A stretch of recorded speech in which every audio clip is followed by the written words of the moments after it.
Lady Lavellen, on behalf of the Inquisition. What a pleasure to meet you, my lady. Seeing the same faces at every event becomes so tiresome. So you must be a guest of Madame de Fer, or are you here for Duc Bastien? Are you here on business? I have heard the most curious tales of you. I cannot imagine half of them are true. What have you heard about me? Some say that when the veil opened, Andraste herself delivered you from the Fade. I'm not familiar with that name. I was invited here by First Enchanter Vivienne. Madame de Fer is a fond nickname the court has given Lady Vivienne. I've heard she finds it amusing. I've heard very little about Duc Bastien. He hasn't been seen much at court lately. His business with the Council of Heralds often takes him from home for long periods.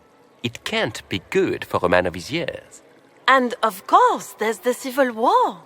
Bastien probably wishes to distance himself from the actions of his one-time son-in-law. Tearing up the Dales in a foolish bid for power? It will end in disgrace for Gaspard. Everyone knows it.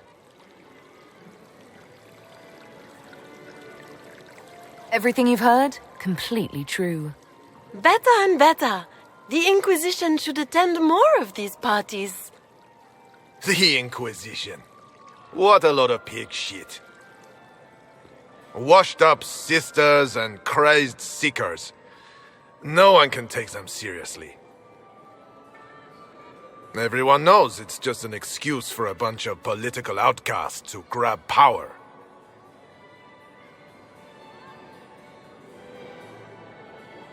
I was chosen by Andraste herself to carry out the Maker's will. You dare to speak of the Maker's will, with foul magic dripping from your hands. We know what your Inquisition truly is. If you were a woman of honor, you'd step outside and answer the charges. My dear Marquis, how unkind of you to use such language in my house to my guests. You know such rudeness is intolerable. Madame Vivienne, I humbly beg your pardon. You should. Whatever am I going to do with you, my dear? My lady, you're the wounded party in this unfortunate affair. What would you have me do with this foolish, foolish man?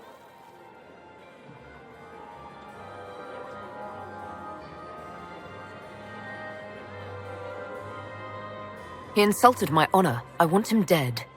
And this, Marquis, is why one must always be courteous to one's fellow guests.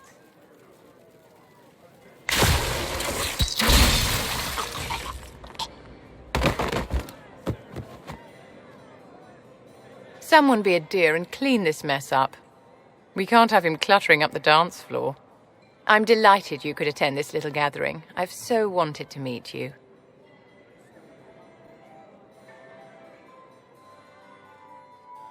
Allow me to introduce myself. I am Vivienne, first enchanter of Montsimard and enchantress to the Imperial Court. Can you get away with killing a nobleman like that? He attempted to draw his weapon, unprovoked, in the presence of witnesses. Duels are not fought in the drawing room. By Chevalier code, his life was forfeit from the moment his hand fell to his hilt. Charmed, Lady Vivienne. Ah, but I didn't invite you to the chateau for pleasantries. With divine Justinia dead, the chantry's in shambles. Only the Inquisition might restore sanity and order to our frightened people. As the leader of the last loyal mages of Thedas, I feel it only right that I lend my assistance to your cause.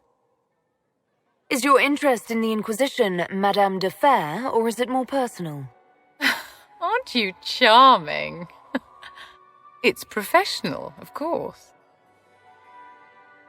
You say you led the last of the loyal mages. Loyal to whom? To the people of Thedas, of course. We have not forgotten the commandment, as some have, that magic exists to serve man. I support any effort to restore such order. So you're in favor of returning the mages to the Circle, then? Where else can mages safely learn to master their talents? We need an institution to protect and nurture magic. Maker knows, magic will find neither on its own. What exactly can you do for the Inquisition? I am well versed in the politics of the Orlesian Empire. I know every member of the Imperial Court personally. I have all the resources remaining to the Circle at my disposal. And I'm a mage of no small talent. Will that do? What's in this for you? The same thing anyone gets by fighting this chaos. The chance to meet my enemy, to decide my fate. I won't wait quietly for destruction. The Inquisition will be happy to have you, Lady Vivienne. Great things are beginning, my dear. I can promise you that. You've never been to a circle, as far as I can tell, yet you're remarkably skilled. Were you self-taught? The Dalish have their own traditions, you know. The Circle isn't the only authority on magic. I have heard about the traditions of magic among the Dalish keepers, but it's all third-hand. In my own experience, nothing is more deadly to a young mage than a lack of knowledge, which makes the current state of things precarious. What do you imagine will happen if the circles are not restored? Do you foresee the Dalish taking us all under their wing? The Circle had plenty of problems, but it's an institution we sorely need. I wish more people understood the truth of this.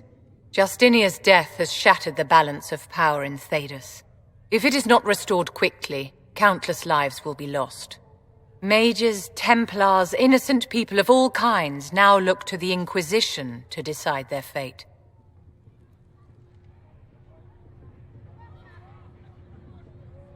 That's why you wanted to be here, to have a hand in deciding that fate. Wouldn't you? For almost 1,000 years, the world believed it was in the hands of the Maker. And now many believe you are the agent of his will. Whatever the truth is, that belief gives you power. Once this is over, the task of speaking for the Maker will be the Chantry's problem again. That's reassuring to hear. I've stolen enough of your time, my dear. Don't let me keep you. I wanted to ask you about the Circle of Magi. Of course. What do you wish to know? If the Circle disbanded, how can you still belong to it? The Circle is an idea, my dear. And an idea cannot be dissolved. Many of the first enchanters voted for rebellion, caring little that anything short of a unanimous decision would pit mage against mage. Rather than dissolving it, Grand Enchanter Fiona's vote split the Circle in two. The rebels follow her, the loyalists follow me. If you led all the loyalists, why are you only First Enchanter and not Grand Enchanter? Grand Enchanters are elected, and since there are no First Enchanters besides myself, no vote can be held. I could name myself Grand Enchanter, but the title holds no meaning now. When the circles are restored, that will change. What was it like to live in a circle? My dear, your question is the root of all problems with mages. I cannot tell you. Every circle was different. Their Templars were different, their politics unique. And every person within each tower had an experience of circle life unique to themselves. Some people suffered and some were content. Some were cruel, some compassionate, and some indifferent. The same is true of people everywhere, in all circumstances, whether they are mages or not. So tell me about your personal experience with the Circle. I enjoyed life in the Montsimard Circle, my dear. It was an edifice devoted to knowledge and refinement. And there is comfort to be had, you know, in the company of fellow mages. Those born without magic will never truly understand us. You must have been under constant supervision, being forced by Templars to live in the tower. Was that hard to endure? My dear, I have a suite in the palace and a wing at my dear Duke Bastien's estate. I've never been forced to live anywhere. Most circles allowed mages to live away from the tower, either on their own or in service to the nobility. All that was required was permission from the first enchanter. Some circles were harsher in their restrictions. Kirkwall was the worst, but it was the exception. Most were quite permissive. Perhaps too permissive, in retrospect. How did we come to this state with the circles in revolt? A failure of perspective that infected Circle leadership. Mages lived solely in a world of Templars and mages. They could not even imagine what was beyond the tower walls. Kirkwall gave the world a reason to remember its fear of magic. A mage killed hundreds with a snap of their fingers. Across Thedas, a new tangible fear of magic grew. Commoners and nobles alike called out to the Chantry for protection. But the malcontents in the towers thought nothing of this. They cared only for themselves and for their anger at the new Templar restrictions.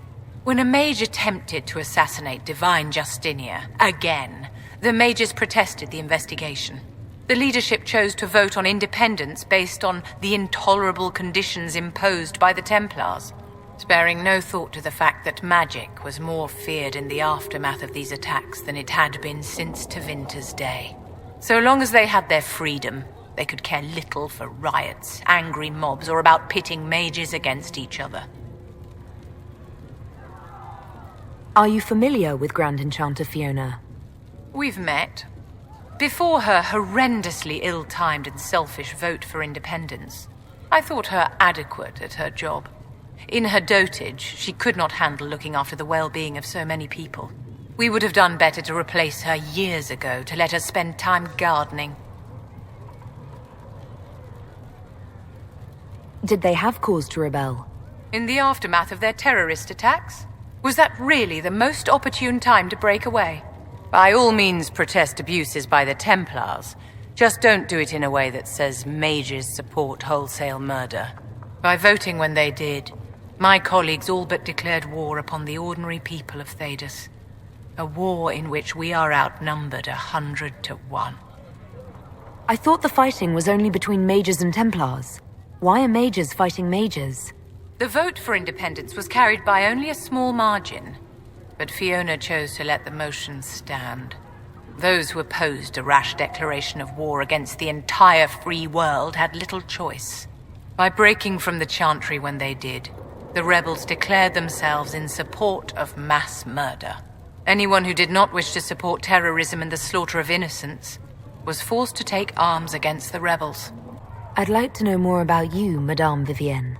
Whatever would you like to know? Your accent's not Orlesian. Where exactly are you from? I am from the Circle, my dear. One's country of origin rarely matters there. But if you must know, I was born in Wycombe in the Free Marches. I was sent to the Ostwick Circle, but I transferred to Monsignor while still an apprentice. I'm curious how a Circle mage winds up a courtier. Nobody winds up at court, my dear. It takes a great deal of effort to arrive there.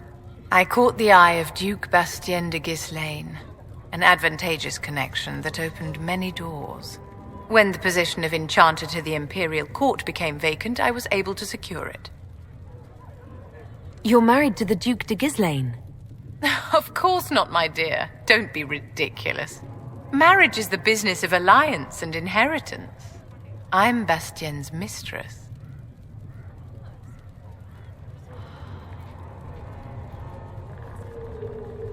What duties does a court enchanter have? I am tasked with providing assistance to the Empress on arcane matters. Most of my predecessors restricted this to lighting lamps and doing parlor tricks. In such troubled times as these, however, I provide political advice to Her Majesty on the subject of the Mage Rebellion. You must have an opinion of the Templars after living so long in the Circle. Having opinions about Templars, my dear, is exactly like having opinions about mages or Navarrans or men. I have known some who were impossible to endure and some who were utterly charming. I have suffered insults at the hands of those in the armor, but no more than I endured from nobles or tradesmen in Val Royaux. Personally, I have found the Templars a useful tool, skilled at keeping more unpleasant elements at bay. Yes? Is there anything I can do to help your efforts at restoring the Circle? After the circles fell, their libraries were plundered by scavengers. 1,000 years of recorded knowledge in the hands of bandits. It makes me sick to think of it. I've received news that some tomes have been located, if you are interested in righting this wrong. I'll look into it for you. If you can take care of this matter, the Circle would be in your debt. So Fiona and her malcontents are finally under proper authority. That's an excellent beginning, my dear. We will have to discuss how to administrate this new asset. Cullen doesn't have enough Templars to handle incidents. Some of the rank and file need to be trained. Train our people, but keep it a secret. Let the mages think they're not being watched. I like the way you think, darling. I'll have a word with Cullen. We are reliant on his people, absolutely. There has never been a greater threat to mages than the breach. Until it is closed, no one is safe. I'm glad that one of us has confidence in the Templars. It is not a matter of confidence. Reality does not change based on feelings. Magic is dangerous just as fire is dangerous. Anyone who forgets this truth gets burned. You're preaching to the choir, Vivienne. Tell me something. You told me that you'd see the Chantry restored. What about the Circle? Mages shouldn't be kept out of the Chantry. Who knows the dangers of magic better than a mage? A curious idea. Such twists and turns your mind takes. It's something to consider, my dear. Maker, you're a mess. Let me have a look at you. Are you all right, my dear? Were you hurt? You look dreadful.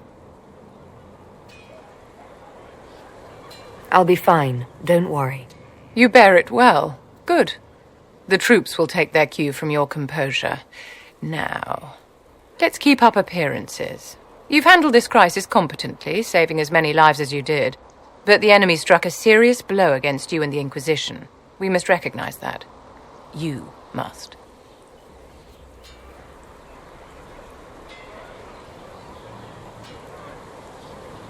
You're wrong. We now have a better location and far more people at our disposal. This couldn't have worked out better if I'd planned it. Yet we can hardly rely upon the whims of Providence to give us all our victories. This defeat may have turned to our advantage, but it will not last long. Our enemy advances, Inquisitor. We must not sit idly by. Act first and teach them to fear us. I think you know what needs to be done, my dear. You've made such intriguing design choices for the castle, my dear. They must be inspired. I strive to match your elegant sense of style. When things have settled down a bit, I will take you to Val Royeaux and introduce you to my seamstress. And appearances are important. We can't have you mistaken for a commoner. I suppose it's important to show we're an authority to be respected. Not just respected, my dear. Awed, feared, aspired to. You command an army of the faithful, outfitted by the coin of the nobility. You must be a woman who commoners aspire to be, and to whom nobles bow. That's quite a lot for one person to pull off, don't you think? It is a challenge all great leaders must face, Inquisitor. The stories of your accomplishments will spread, and with them, doubt. Are you truly the woman from the tales? They will question what they've heard, but they will believe what they see. They must see someone greater than legends. If that's your standard for me, what does the Divine have to live up to? Andraste and the Maker cast very large shadows. The Divine absolutely must set the example for all Thedas. She must seem to be the embodiment of the Maker to the faithful. She needs the authority of the Maker and the charisma of Andraste. It will be no small task to fill that vacant throne. My dear, I'm afraid I must ask you for help.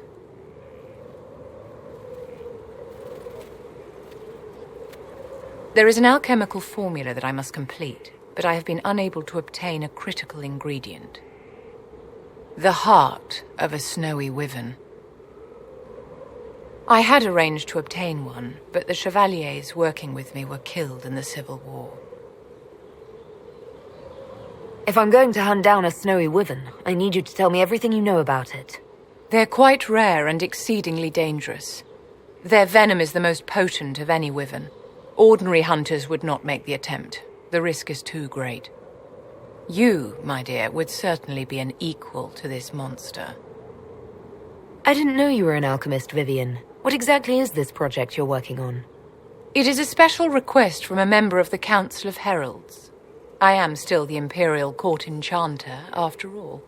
The matter is private. That is all there is to say.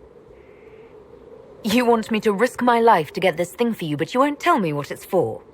My dear, it is hardly proper for me to blab the secrets of those who put trust in my discretion. I would do no less for you, after all. I'm not a hunter. Why do you think I can help? This beast is not hunted for sport, as other wyverns sometimes are. It is far more deadly. In the past, chevaliers have been dispatched to either kill the creatures or drive them away from villages. Since my chevaliers have fallen to political conflict, I find myself in need of someone with a martial aptitude. I'll do what I can. Thank you, my dear. I would be most grateful. I shall give the location of its lair to Cullen. Remember, my dear, I must have its heart or the potion will not work. I eagerly await your success.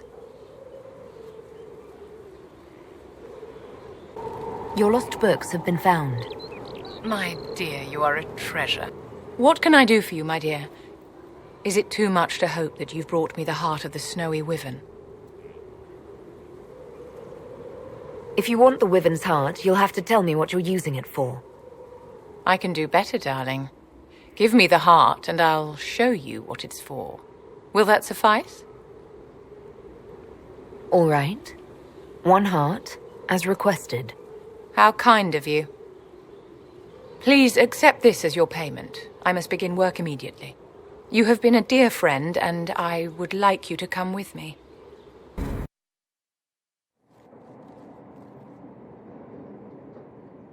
This should only take a moment, Inquisitor.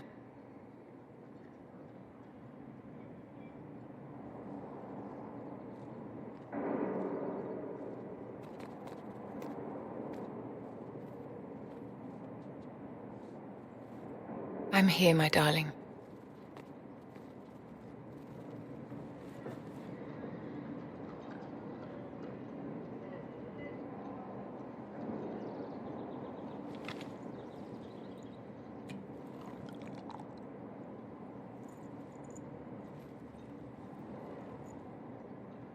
Vivienne, Yes, darling. it's going to be all right, my love.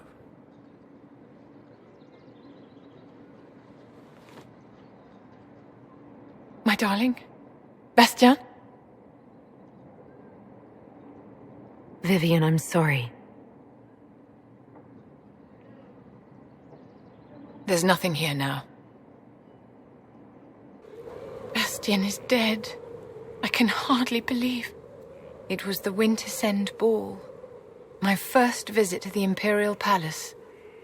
The Circle sent a dozen of us to entertain the nobility. I was in awe of everyone and everything, and then our eyes met. Bastien spent the entire ball at my side. The Dowager tried to have him killed for slighting her, but he didn't care. Falling in love across a crowded ballroom. Sounds like something out of a children's story. He was a dashing rogue, and any defects he might have had were made up for with rank and importance. It was a more innocent time, I suppose. And now he's gone, and I must write to his son Laurent. And his sister will make a terrible fuss if she isn't informed first. And I'll need to arrange for the chantry services. Maker only knows how long that will take. If I can help you, just say the word.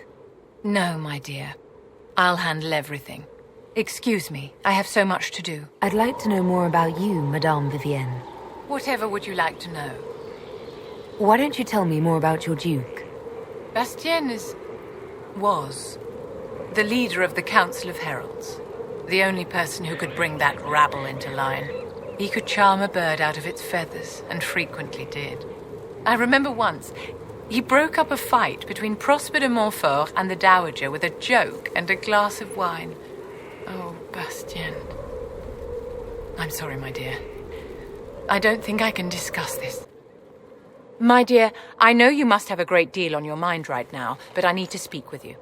You know as well as I how far the Inquisition's influence has spread, and how desperate the Grand Clerics have become. Our opinion will be instrumental in their election of the new Divine.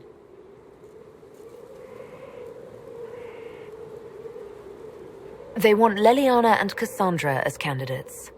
The Inquisition may not be invited to their vote, but our actions will certainly influence the Grand Clerics. To sit on the Sunburst throne, a candidate should have grace, charm, and a will of solid steel. Cassandra may lack the first two, but unless you can think of someone better, she is the strongest choice. What would your ideal Divine do with her power? The most important thing, of course, is the restoration of the Circles and the Templar Order. The institutions that have protected Thedas for ages must be rebuilt, and the malcontents utterly crushed. We cannot allow anarchists to threaten the lives of the innocent. After we have restored sanity to the world, there will be time to address voices of dissent. Where can we find candidates outside of the Chantry? There must be someone other than Leliana or Cassandra. The Chantry is already desperate. They would not look to unordained women if they had any choice. You may have better luck searching the halls of the Imperial Court. There are many women serving the Empire who have the necessary presence and acumen. Leliana might be a better choice than Cassandra, don't you think? Leliana is a well-meaning fool. She will do irreparable harm to countless people in the name of freedom. She proposes to abolish the Circles with nothing but a solemn promise from mages not to murder children. When an angry mage lashes out inside a tower, villages aren't destroyed. The Circle protects us all. Mages will die and take ordinary men with them in a war that cannot be won. Consider carefully, Inquisitor. Everything we do is a sign from the Maker to those who seek one. You walked physically through the Fade. Please tell me what you remember. I was physically in the Fade at the Temple of Sacred Ashes too. You didn't ask about that. Darling, you didn't remember anything. Questioning you would have hardly been productive. No one else has physically entered the Fade since the Magisters assaulted the Golden City. Oh, I'm positively envious right now. Quite the momentous day, hasn't it, my dear? We should probably give some thought to the very likely possibility that Morrigan will use her new power against us. I have complete confidence in Morrigan. She won't turn on us. My dear, even if she wishes to remain loyal, what will the Well's power do to her mind? She's bound to some ancient demon. Circle records have limited information on shapeshifting. There are mentions of counterspells that may prevent mages from transforming or from reverting to their true forms. I have my people researching these spells now. If they have ever been documented, I'll find them. The pieces are nearly in place. We'll soon strike against Corypheus directly. You've done well. I will be proud to fight alongside you when the time comes. The Conclave made an interesting choice in Leliana. Inspired by something, no doubt. I would find the proceedings entertaining were it not going to create a mess I'll have to clean up.